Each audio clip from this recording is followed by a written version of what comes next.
Thank you so much for this invitation. It's a really great pleasure and honor to be speaking to you today. I've been working on this issue for a number of years as a scholar as well as a lawyer, but always from a kind of arm's length.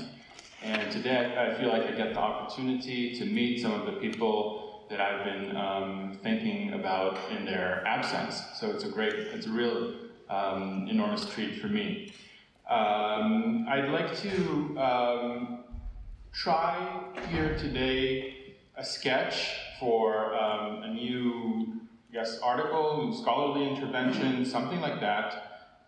So it's quite new, and I may have to make certain amendments as I go through with it, but I still would like to present my ideas to you today under the title of The Right to Manifest Solidarity at Sea.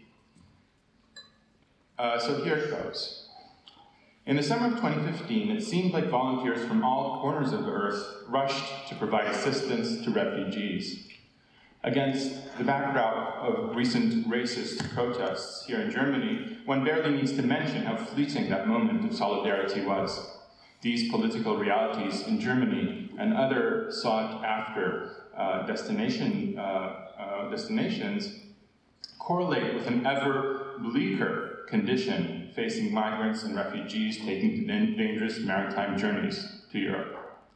A couple of days ago, the Alarm Phone Network declared a week of horror in the Western Mediterranean, as several boats capsized off the coast of Morocco with, as the Facebook post says, hardly any media coverage whatsoever. This seeming indifference to the plight of migrants at sea is not simply an ethical choice, of course. It is generated in large part by a security apparatus that employs a variety of legal instruments as it seeks to render acts of rescue, and has rendered acts of rescue seemingly criminal. Prosecutions, restrictions on movement, and confiscation measures directed at solidarity activists have had their chilling effect, as we all know, on acts of rescue at sea. Such policies risk preventing the political message solidarity activists' voice from being heard. But, and that's what I want to argue today, it's a mistake to conclude that such strategies aiming to deter rescue operations are always legal.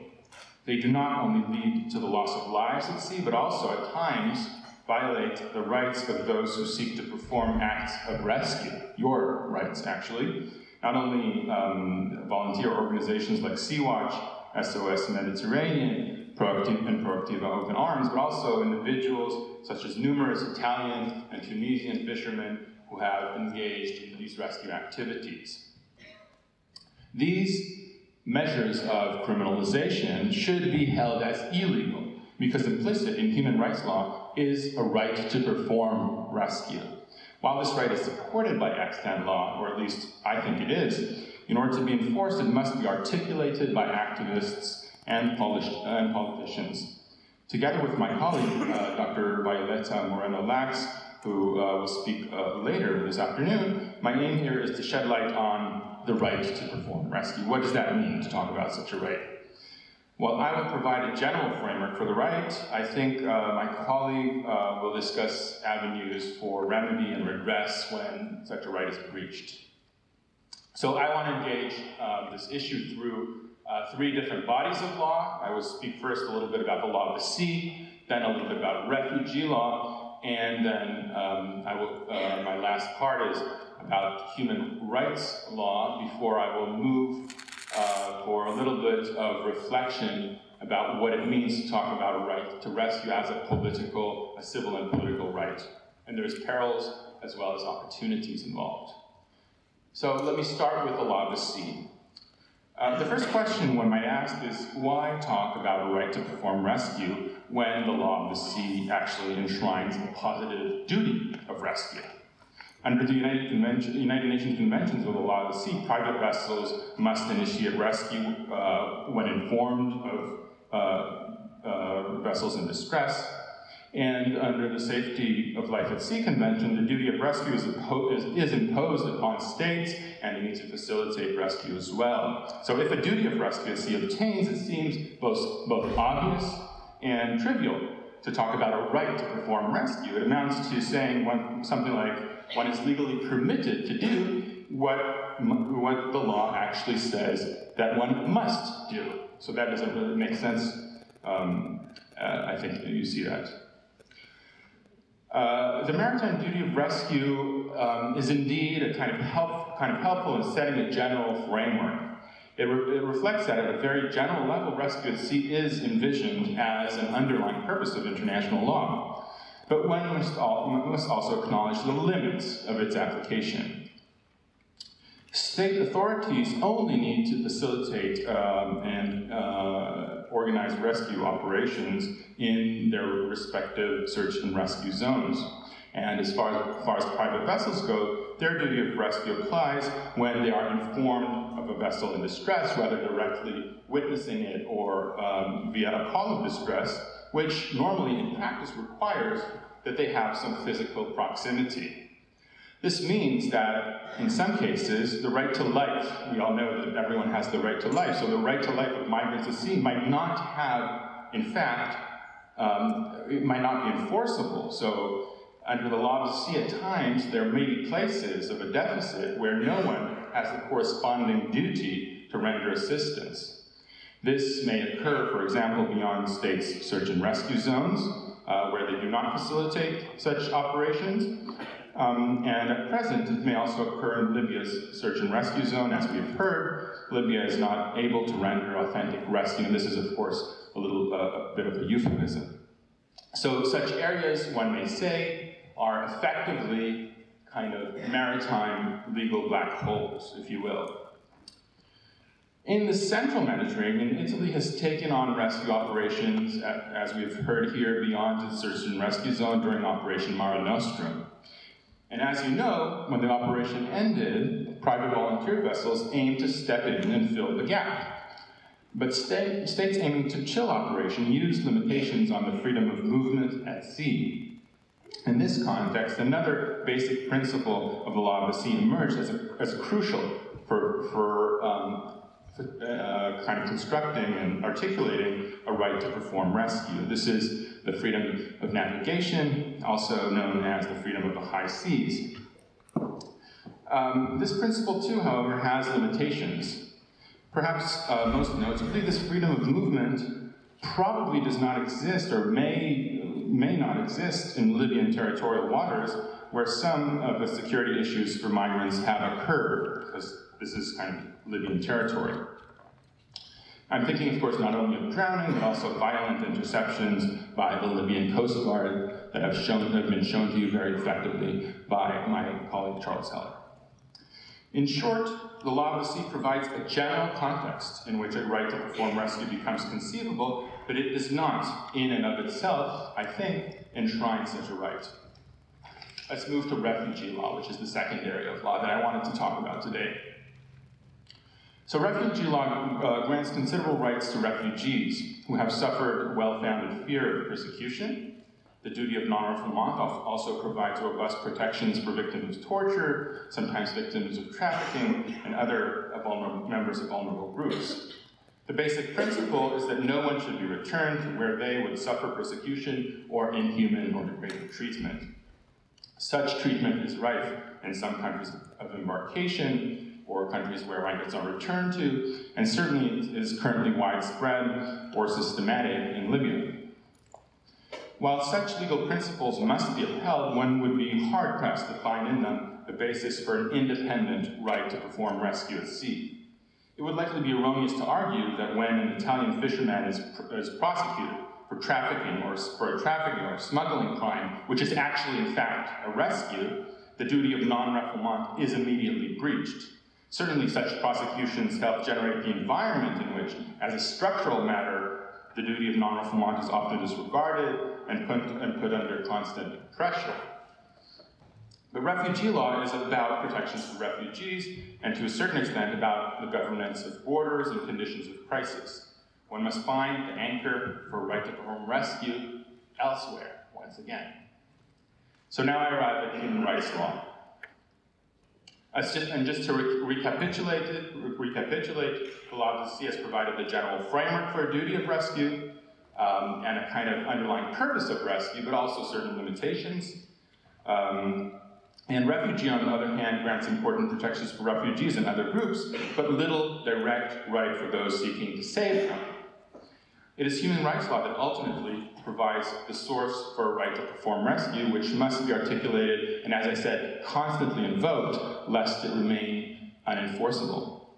I would like to focus in particular on the European Convention on Human Rights, which the EU Charter of Fundamental Rights has, of course, largely also incorporated. So one place to start would be with the freedom of conscience, enshrined in Article 9 of the European Convention on Human Rights.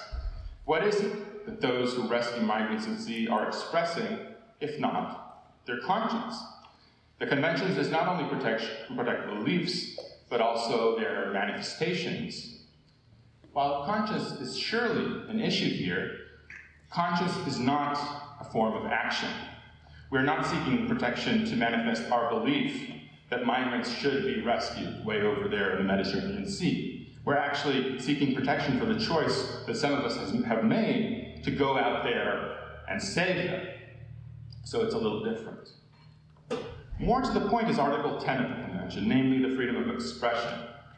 While the text of both the Convention and the Charter focuses on the right to express one's views and to receive information, freedom of expression is about more than that, of course.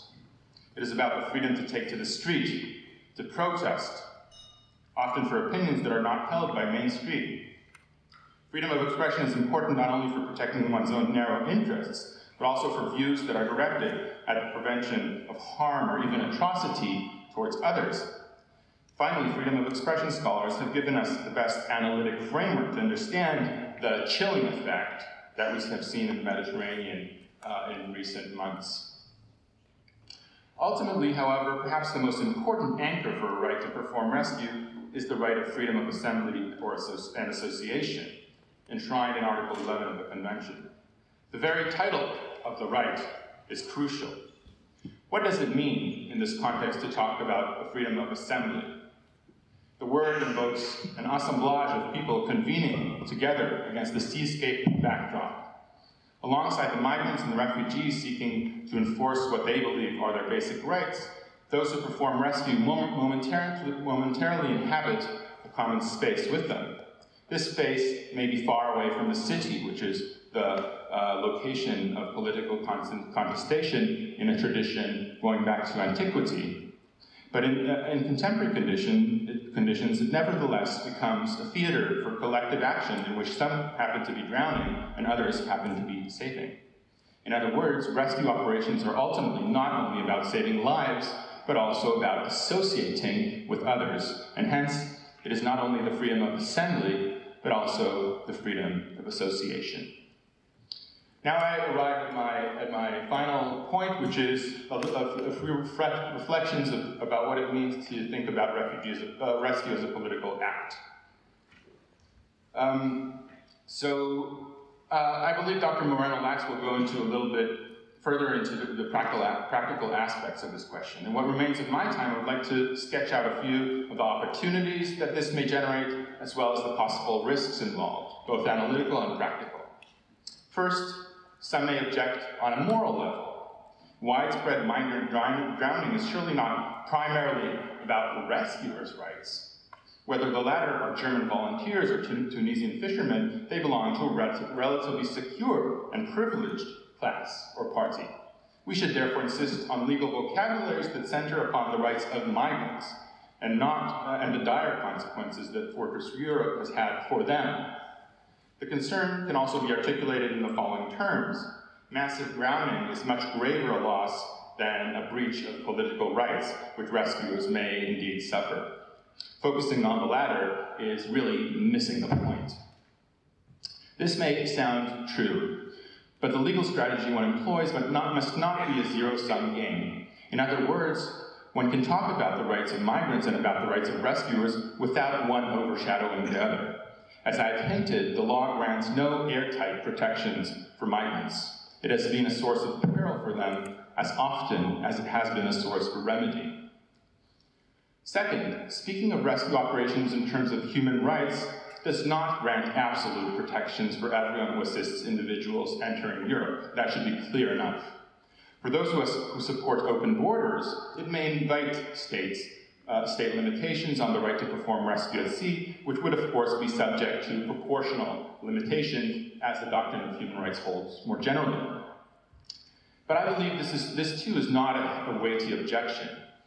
Once we see rescue at sea as what it is, namely the exercise of a right, we come to realize what should really have been clear all the way. Anti-trafficking and anti-smuggling laws cannot be misused to apply to those who have saved lives at sea, even if their action leads to disembarkation on European soil. Third, one might raise a concern we have all grown ever more familiar with. Casting political actions in terms of legal protections and expecting judges to enforce rights absent political consensus may lead to a backlash against courts. While this concern is surely valid and expansive interventions by courts may have adverse consequences, it is not at all unique to the present context.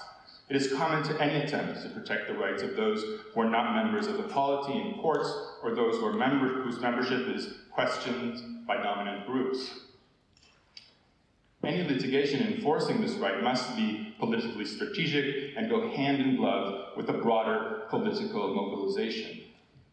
In the bottom line, speaking about a right to perform rescue as a civil and political right is also framing rescue as a partisan political action and a partisan political position, potentially. This is a given reality that we can choose to ignore, but that would be at our own peril.